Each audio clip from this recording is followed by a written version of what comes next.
Abre então a sua Bíblia lá no livro de 1 Samuel, capítulo 1. Vamos ler 1 Samuel, capítulo 1. É um texto bem conhecido, né? Todo mundo conhece bem essa passagem do livro de Samuel, mas aí ele vai nos pautar, vamos dizer assim, a mensagem dessa manhã. Primeiro livro de Samuel, capítulo 1. Vamos ler todo o capítulo, tá bom? Vou ler na Nova Versão Internacional, que é a que eu geralmente uso. Havia certo homem de Ramataim, zufita dos montes de Efraim, chamado Eucana, filho de Jeroão, neto de Eliú e bisneto de Tou, filho do Efraimita Zufi. Ele tinha duas mulheres, uma se chamava Ana e a outra Penina. Penina tinha filhos, Ana, porém, não tinha. Todos os anos, esse homem subia de sua cidade a Siló para adorar e sacrificar ao Senhor dos Exércitos. Lá, Ofni e Finéias, os dois filhos de Eli, eram sacerdotes do Senhor. No dia em que Eucana oferecia sacrifícios, dava porções à sua mulher Penina e a todos os filhos e filhas dela. Mas a Ana dava uma porção dupla, porque a amava, mesmo que o Senhor a houvesse deixado estéril. Porque o Senhor tinha deixado estéril, sua rival a provocava continuamente a fim de irritá-la. Isso acontecia ano após ano. Sempre que Ana subia à casa do Senhor, sua rival a provocava e ela chorava e não comia. Eucana, seu marido, lhe perguntava: Ana, por que você está chorando? Por que não come? Por que está triste? Será que eu não sou melhor para você do que 10 filhos? Certa vez, quando terminou de comer e beber em Siló, estando o sacerdote ali sentado numa cadeira junto à entrada do santuário do Senhor, Ana se levantou e com a alma amargurada chorou muito e orou ao Senhor. E fez um voto dizendo: Ó Senhor dos exércitos, se tu deres a atenção à humilhação de tua serva, te lembrares de mim e não te esqueceres de tua serva, mas lhes deres um filho, então eu o dedicarei ao Senhor por todos os dias de sua vida, e o seu cabelo e sua barba nunca serão cortados. Enquanto ela continuava a orar diante do Senhor, ele observava sua boca.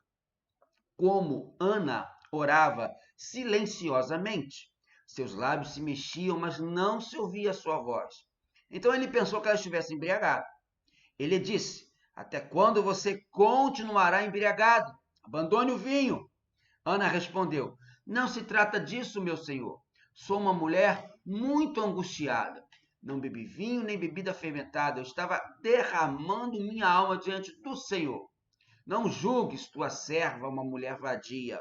Estou orando aqui até agora por causa da minha grande angústia e tristeza. Ele respondeu: Vá em paz, e que o Deus de Israel lhe conceda o que você pediu. Ela disse: Espero que sejas benevolente para com tua serva.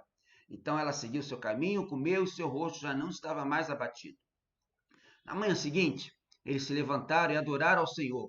Então voltaram para casa em Ramá. Eucana teve relações com sua mulher Ana e o Senhor se lembrou dela. Assim Ana engravidou e, no devido tempo, deu à luz um filho e deu-lhe o nome de Samuel, dizendo: Eu o pedi ao Senhor. Quando no ano seguinte Eucana subiu com toda a família para oferecer o sacrifício anual ao Senhor e para cumprir o seu voto, Ana não foi e disse a seu marido: Depois que o menino for desmamado, eu o levarei e o apresentarei ao Senhor, e ele morará ali para sempre. Disse Eucana a seu marido: Faça o que lhe parecer melhor. Fique aqui até desmamá-lo. Que o Senhor apenas confirme a palavra dele. Então ela ficou em casa e amamentou seu filho até que o desmamou. Depois de desmamá-lo, levou o menino ainda pequeno à casa do Senhor em Siló, com um novilho de 3 anos de idade, uma arroba de farinha e uma vasilha de couro cheia de vinho. Eles sacrificaram o novilho e levaram o menino a Eli. E ela lhe disse: Meu senhor, juro por tua vida que eu sou a mulher que esteve aqui ao teu lado orando ao Senhor. E este era o menino que eu pedia, e o Senhor concedeu-me o pedido. Por isso agora eu o dedico ao Senhor. Por toda a sua vida será dedicado ao Senhor. e ali adorou o Senhor.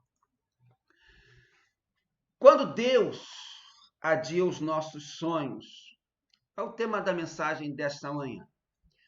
Se você participou da live da quarta-feira passada ou assistiu lá no meu canal do YouTube, você vai ver que nós falamos de sonhos quarta-feira passada. Eu falei sobre o tema Eu quero realizar os sonhos de Deus. E ali nós aprendemos que para isto ser uma realidade na nossa vida, nós devemos possuir 3 características que o rei Davi possuía. Para lembrar você, ou para você conhecer se você não ouviu, e para incentivar você a ouvi-la, as 3 características para que Deus possa realizar os sonhos dele na nossa vida, que Davi tinha, e que nós devemos buscar ter. Primeiro, ser uma pessoa de vontade firme. Segundo, ser rápido para resolver os problemas. E terceiro, ser rápido para me arrepender e mudar. Bom, na mensagem de hoje, quero tratar de um assunto que é, assim, digamos, um tanto quanto muito bem complicado quando se trata de sonhar e lutar para fazer o seu sonho tornar-se realidade. Nós vamos falar quando Deus adia os nossos sonhos. Quando Deus adia os meus sonhos. Quando Deus adia os seus sonhos.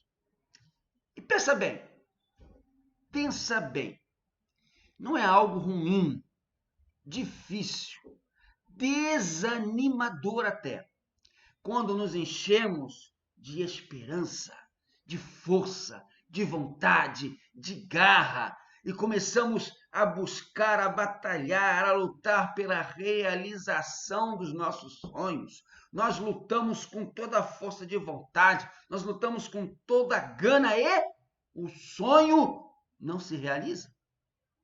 E pior, ou mais difícil até, quando você tem plena, total certeza de que seu sonho vem de Deus. Seu sonho é da vontade do Senhor. Você então está cheio de fé nestes sonhos, em Deus. Mas os sonhos, ainda não se realizaram. Você entra naquela fase da vida que exclama, nada acontece, nada aconteceu. Meu amado, minha amada, é muito difícil. Eu concordo com você porque eu vivo isso. Eu sei que você vive também. É muito difícil quando os nossos sonhos são adiados, quando os nossos sonhos demoram a acontecer. E é muito mais difícil ainda quando os nossos sonhos são adiados pelo próprio Deus. É ou não é? E se você é um crente fiel, se você é um crente cheio de fé, tem aquela comunhão com Jesus, é ligado, é íntimo de Jesus, você sabe que acontece geralmente com os nossos sonhos, né? É geralmente isso que acontece mesmo. Se você é cheio de fé, tem uma íntima comunhão com Jesus, aí mesmo que seus sonhos são adiados. Vem Deus, sem pedir licença, e Deus não precisa mesmo pedir licença, pois Ele é Deus, é o nosso Senhor, é o soberano, é o todo-poderoso, e vem Deus sem pedir licença, adia os nossos sonhos para depois, e na maioria das vezes para bem depois, né? É ou não é que acontece? Não é assim que acontece? É assim. E nós aprendemos sobre isso nessa experiência que nós acabamos de ler de Ana, mãe de Samuel, que é narrado aqui no capítulo 1 do primeiro livro de Samuel. Esse texto nos fala de uma mulher que tinha um grande sonho. com certeza é o sonho que a maioria das mulheres tem hoje em dia. Ter um filho, ser mãe, é da alma da mulher, né? Podemos até dizer, é da gene da mulher, ser mãe, se realizar como mãe. Ana era uma pessoa piedosa. Ana amava a Deus. Ana era bem casada, casada com um homem chamado Eucana. Vivia bem, mas havia um vazio na vida de Ana. Ana não tinha filhos.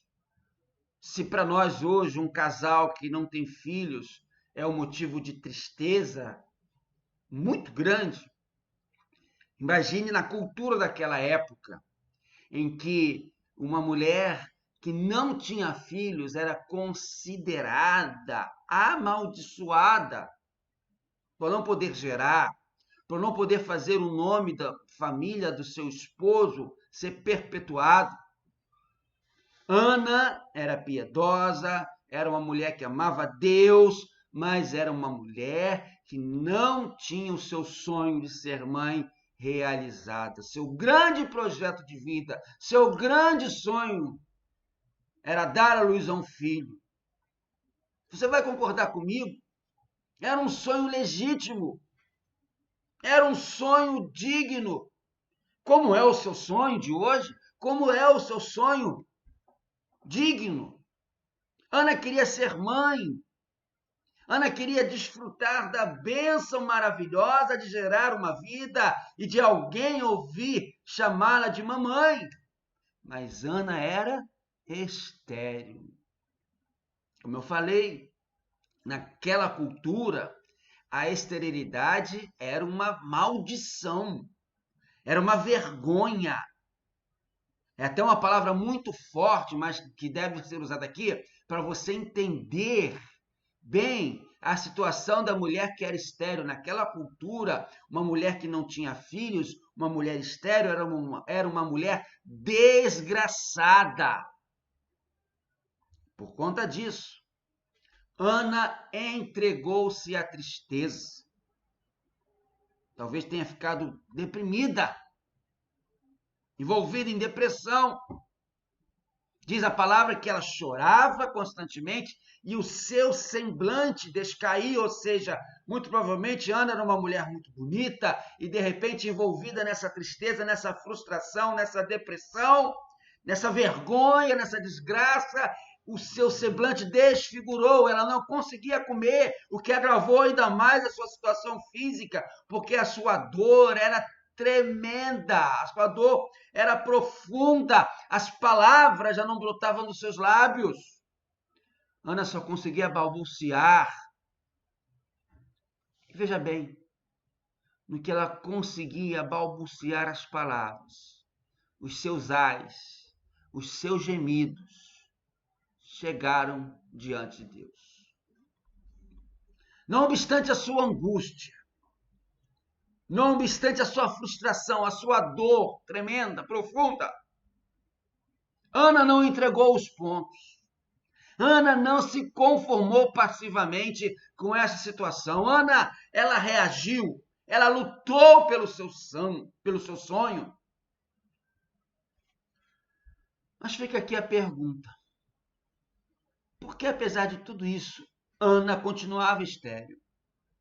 Porque, apesar de tudo isso, seu sonho de ser mãe estava sendo adiado. Porque Ana foi vitimada por uma doença incurável que carregava um profundo peso de repúdio social.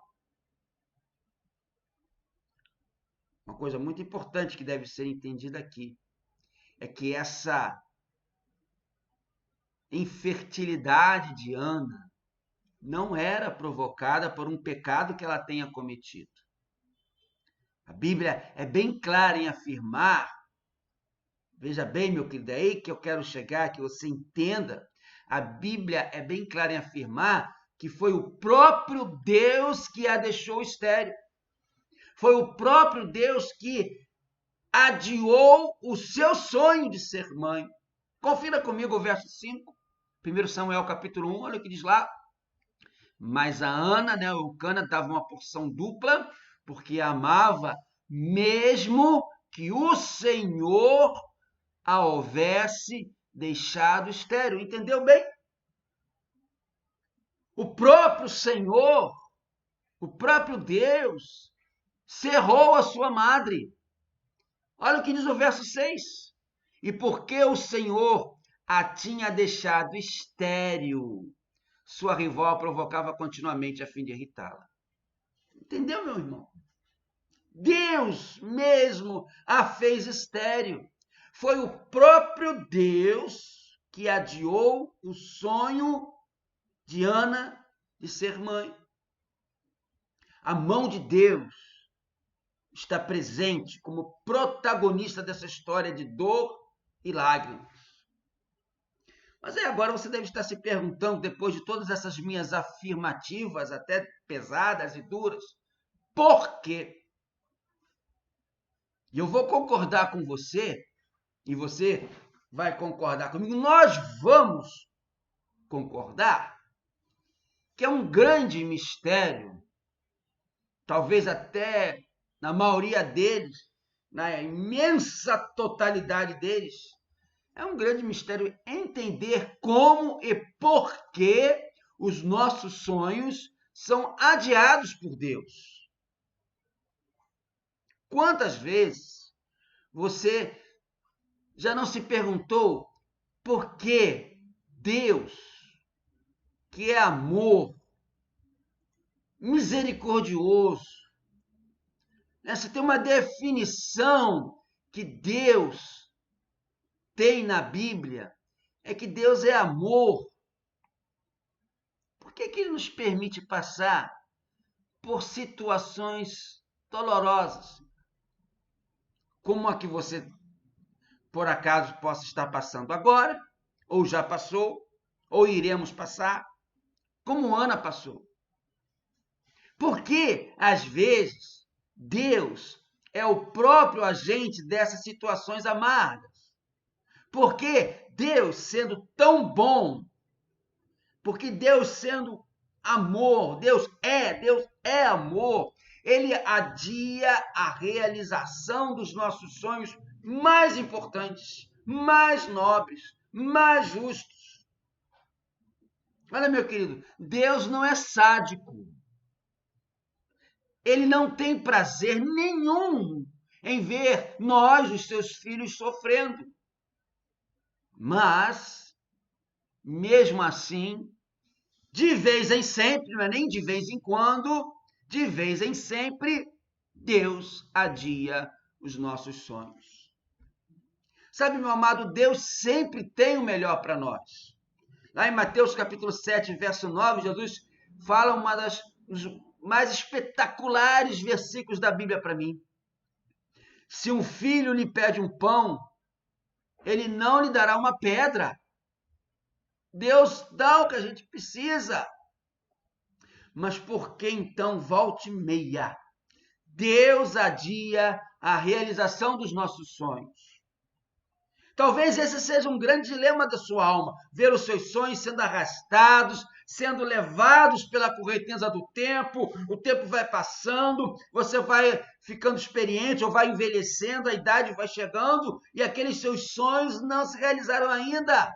Assim como Ana, você tem projetos claros, você tem planos abençoadores, sonhos legítimos, mas eles não se concretizam, eles não tornam realidade.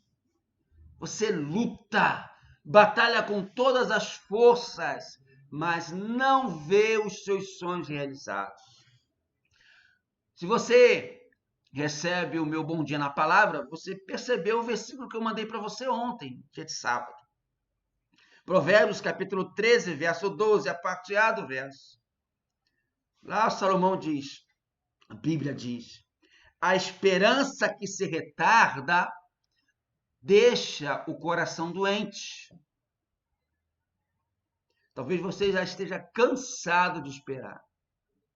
como a Ana, você já está entrando num processo de depressão, de desistência, de abandono, de renúncia dos seus sonhos.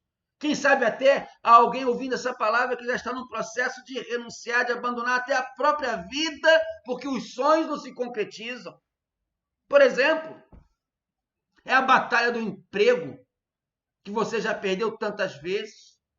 É a aspiração de ingressar numa faculdade, de melhorar, mas faltam os recursos.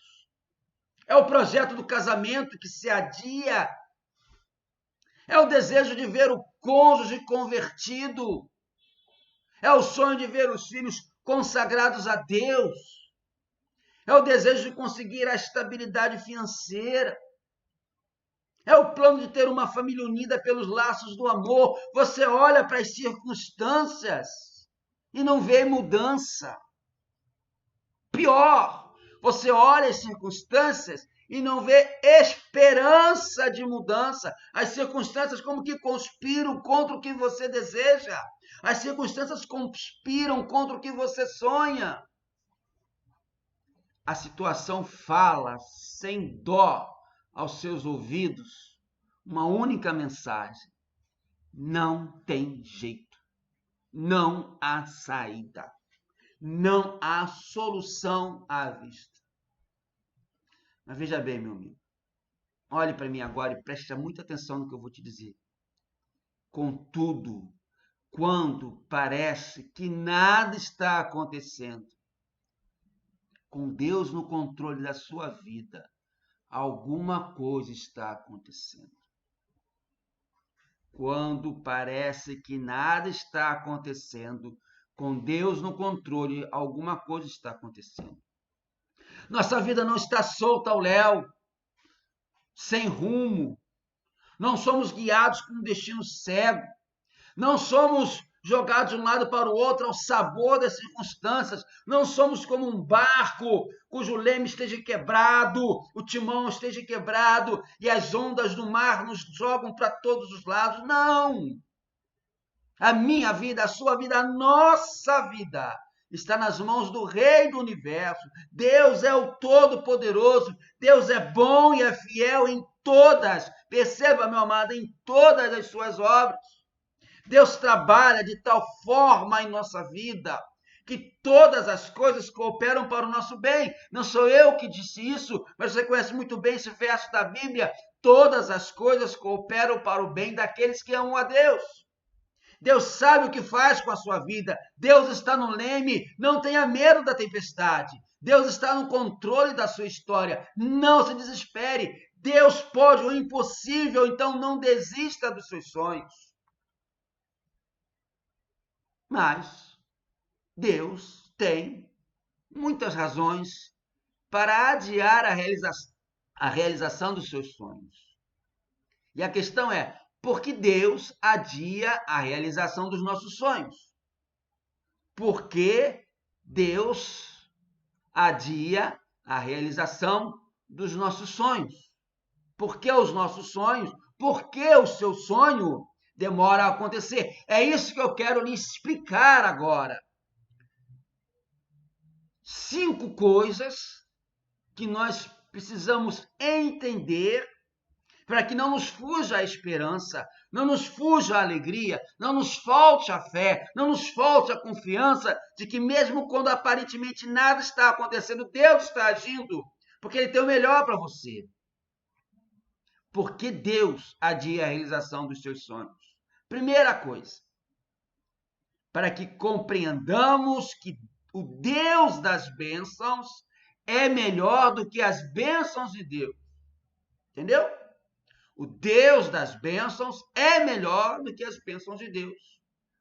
Sabe, meu amado, minha amada, os problemas, eles nos aproximam de Deus. Problemas não são maldições, não são castigos. Eles são um modo de nos aproximarmos de Deus. Porque não é justamente na crise que recorremos com mais pressa a Deus. Eu me lembro que quando estávamos no auge da crise, da pandemia aqui do Covid, lá no final de abril, início de maio, Havia um número muito maior de irmãos da nossa própria igreja que nos acompanhavam nas lives, que assistiam a live, que participavam do culto da live.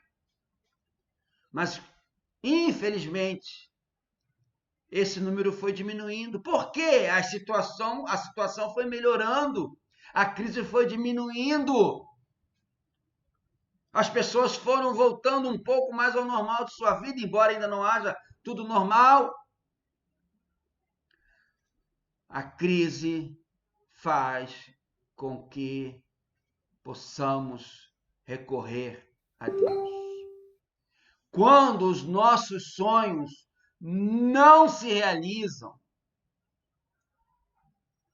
temos necessidade de buscar a Deus. Quando os nossos sonhos não se realizam, nós temos necessidade de buscar a Deus. É nessas horas que aprendemos a profunda lição que Deus adia os nossos sonhos para que coloquemos Deus em primeiro lugar na nossa vida. Repete aí comigo, você onde está na sua casa aí. Repete o que eu vou dizer agora. O Deus das bênçãos é melhor do que as bênçãos de Deus. Aprendeu? Grave, escreve isso aí. Anota para não esquecer. O Deus das bênçãos é melhor do que as bênçãos de Deus. Meu amado, minha amada, a intimidade de Deus é a maior necessidade que eu e você temos na nossa vida. Estar com Deus é a maior prioridade da nossa agenda.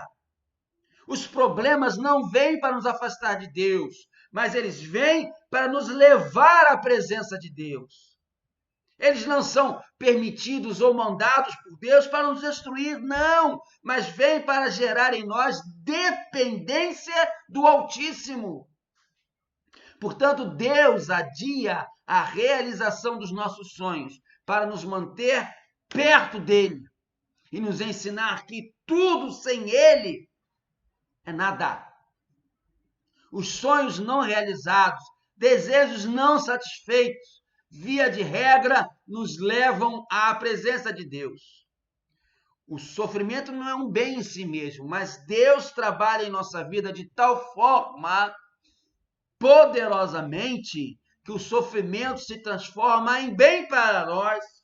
Portanto, o crente não deve temer o sofrimento, mas deve entender que quando ele vem, Deus é tão poderoso que ele está trabalhando o sofrimento para que possamos chegar mais a Deus. Isso será maravilhoso para nós.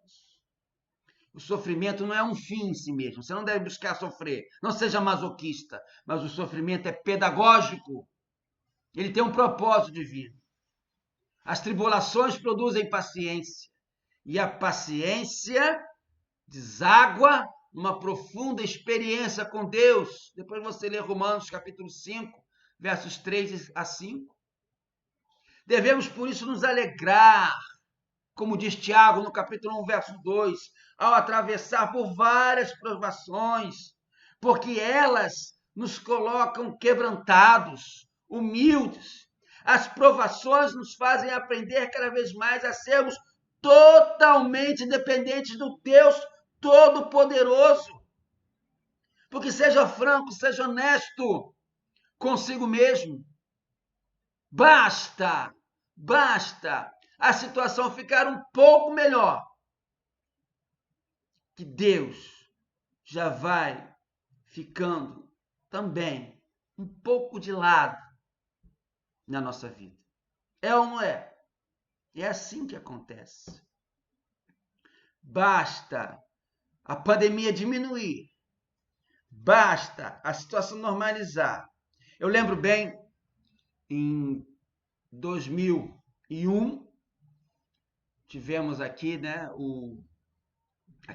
lá em Nova York, o dia 11 de setembro, o ataque às Torres Gêmeas, aquela coisa toda que você sabe muito bem, né? O World Trade Center veio abaixo por um ataque da Al-Qaeda, do Osama Bin Laden, mais de 3 mil americanos morreram. E você sabe, eu tenho muitos amigos norte-americanos e alguns dias depois, eu conversando com um deles, E eu perguntei para ele, até era o Jeff, Jeff, como é que está a situação aí das igrejas? E ele me falou, Mozart, depois do ataque de 11 de setembro, as igrejas aqui nos Estados Unidos nunca tiveram tão cheias. Nunca o povo americano procurou tanto a Deus depois daquele ataque. Estão todos com medo. Estão todos procurando a Deus e as igrejas estão aproveitando esse momento para falar de Deus, do Evangelho, do amor de Jesus. Paulo fala isso, Tiago fala isso, as tribulações produzem paciência, paciência, esperança. Devemos alegrar através das várias provações, pois elas nos colocam quebrantados, humildes, dependentes do Deus Todo-Poderoso. Meu irmão, com todo o carinho, com toda a preocupação que eu tenho por você que me ouve, qual será a sua atitude para com Deus depois que passar essa pandemia? Qual será a sua atitude para com a igreja depois que você matar a saudade da igreja e for lá e rever os irmãos? Será que você não aproveitou esse tempo, esses 4 meses e meio que estivemos sem nos reunir no templo, só virtualmente? Será que você não aproveitou esse tempo de quarentena, de milhares de pessoas morrendo por conta desse vírus, para se chegar mais a Deus, para ter uma intimidade maior com a sua família, para buscar mais a Deus e sua família? Eu, como seu pastor, incentivei tanto isso através da hora 9, da oração à noite, para você orar com a sua família, pela sua família, pelo povo, pelo país. Nós incentivamos tanto, enviamos para você essa sugestão de culto, para que você pudesse fazer um culto no seu lar e reativar esse momento, que talvez possa ser diário, mas pelo menos uma vez por semana, de você reunir a sua família, abençoar a sua família com um culto na sua casa, lendo a palavra de Deus, cantando e orando. Será que você aproveitou isso? E quando passar tudo isso, você vai começar a deixar Deus um pouco de lado? O domingo, ontem estava assistindo, ontem à noite, a uma gravação de 2 gigantes batistas. Nós estamos caminhando para o final, eu vou ficar só no ponto 1 da mensagem, os outros 4 pontos a gente continua na quarta-feira, para não ficar muito longo, certo? Combinamos assim? Quarta-feira que vem a gente continua a mensagem. Então vou ficar só no ponto 1. Ontem à noite eu estava assistindo 2 grandes gigantes batistas que já estão com o Senhor. Tive o privilégio de conhecê-los pessoalmente, de conviver com eles um tempo da minha vida como seminarista e como pastor. Estava no Facebook uma entrevista que o pastor Nilson do Amaral Fanini, que você conhece bem, tive a oportunidade de conversar com ele, de trabalhar com ele numa cruzada, de tê-lo como pregador numa cruzada que eu organizei, com o pastor Davi Gomes, que foi meu professor no seminário, conheci bem de perto. 2 gigantes batistas. 2 homens que já estão com o Senhor. E essa gravação era de um programa que o pastor Fanini tinha na TVE, chamado Reencontro, e pelo que eu entendi, não diz a data, mas como eles se referiram a Rock in Rio e tal, acho que foi em 1985. 1985. E ali aqueles homens de Deus, eles estavam falando da pregação do Evangelho, de como o povo precisa ouvir o Evangelho, de como nós, como igreja, precisamos pregar o Evangelho, porque o Evangelho de Jesus é a resposta do homem, para o homem, de Deus para o homem. O Evangelho de Jesus é o sonho de Deus para o homem. E mesmo que você passe por sofrimento, passe por tribulações, você vai sendo aprimorado por Deus. E aí, quando eu ouvi esses 2 homens de Deus que influenciaram tanto a minha vida quando seminarista e quando no começo do meu ministério como pastor, Me deu uma saudade do tempo daquele tipo de igreja que nós tínhamos. Porque hoje, meu amado, nós estamos vivendo a cultura, e isso afeta demais a igreja, a mensagem do Evangelho. Hoje nós estamos vivendo a cultura da centralidade do homem. Tudo gira em torno do homem. E até o cristianismo, as igrejas estão sendo seduzidas por esse antropocentrismo idolátrico. Tudo é o homem. Essa visão, esse centro no homem, esse antropocentrismo idolátrico, essa visão humanista, diz que é Deus que está a serviço do homem. Proclama que é a vontade do homem que deve ser sempre satisfeita. Essa visão errada, equivocada, que você que é minha ovelha já ouviu falar várias vezes, desse pseudo-evangelho, ensina que não é a vontade de Deus que deve ser feita na terra, mas é a vontade do homem que deve ser feita no céu. E por muitas vezes nós ouvimos pessoas, você já ouviu isso na internet, na televisão, no rádio, nos louvores que se cantam por aí? Pessoas se apresentam diante de Deus e fazem orações que é como se colocasse Deus diante da parede, contra a parede, e diz lá, porque eu decreto, eu determino, eu ordeno, eu proíbo, eu rejeito, eu não aceito. Percebeu? É tanto eu que chega a doer aos ouvidos. Meu amado, minha amada, essa visão errada, é falsa. Presta bem atenção no que eu vou falar agora. Não é o homem que está no centro. A Bíblia me ensina claramente que é Deus quem está assentado no trono. Só Deus é soberano. Deus faz todas as coisas conforme o conselho da sua vontade. Eu vou contar aqui uma experiência que eu já contei muitas vezes lá na igreja, no meu tempo que eu tinha a loja, e a minha loja, em frente a ela, tinha um ponto de ônibus, as pessoas conversam, né? E eu acabei ouvindo a conversa de duas mulheres, não porque eu quisesse ouvir, mas porque elas conversavam tão alto, e acabei escutando, não tinha como não escutar, tá bom? E uma delas disse o seguinte para a companheira: olha, mas se Deus é Deus, Ele vai me dar tal coisa. Ela usou essa expressão. Se Deus é Deus, Ele vai me dar. Meu querido, ela estava colocando Deus na parede. Olha, Deus, se você é Deus, você vai me dar o que eu estou querendo. Não é assim que funciona.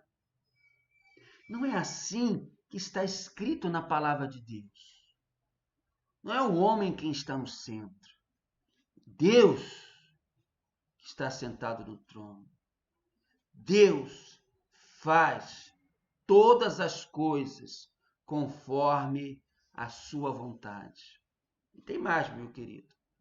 Deus não aceita ser pressionado. Deus não tolera imposições. A única coisa que cabe para mim, a única coisa que cabe para você, a única coisa que nos cabe é nos jogarmos, nos lançarmos humildemente aos pés de Deus, sabendo que quando os nossos sonhos são adiados, é porque Deus quer nos ensinar a lição preciosa, verdadeira, única, de que Deus é melhor do que as suas bênçãos. Anota o que eu vou te dizer agora aí. Anota, pega um pedaço de papel e uma caneta, um lápis. Anota o que eu vou te dizer. Olha para mim agora, presta bem atenção. A nossa maior necessidade não é de coisas, mas de Deus. A sua maior necessidade não é do que a traça e a ferrugem consomem, mas do Deus eterno, que te resgatou através de Cristo Jesus. Vamos ficando por aqui.